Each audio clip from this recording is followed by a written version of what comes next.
দিব্যপ্ৰতিম পাঠকৰ এটি সুন্দৰ কবিতা বিপন্ন সময়।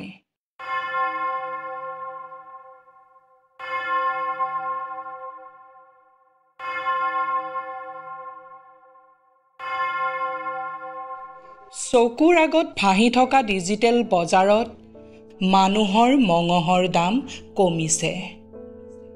দেশী বিলাতী তাৰ মাজতে হোমোছেক্সুৱেলিটি। নৱচেতনাৰ নামত বজোৱা ঢোলৰ ঘূনে খোৱা মাৰি। সেই ফুপুলা ঢোলৰ ঔৰসত যৌনতা।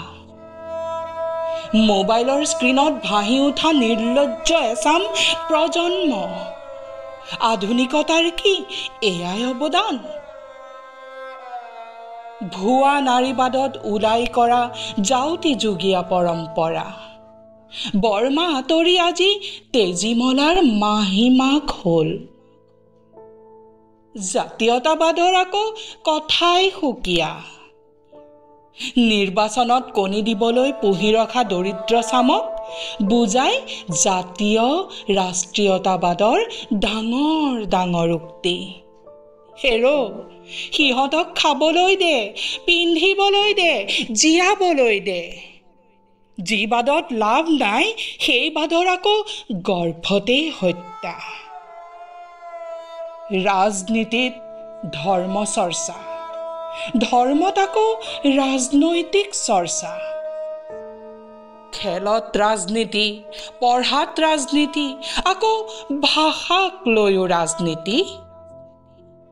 আলু 1 কেজি কিমান? তাতেও হেনো ৰাজনীতি। দিনৰ পোহৰত আনে দেখাকৈ প্ৰভুৰ আৰাধনা। ৰাতিৰ ক্লিভেজত আনে নেদেখাকৈ কৰা অপৰাধ। উফ, কেনে এক বিভীষিকা, কেনে এক বিভৎসতা।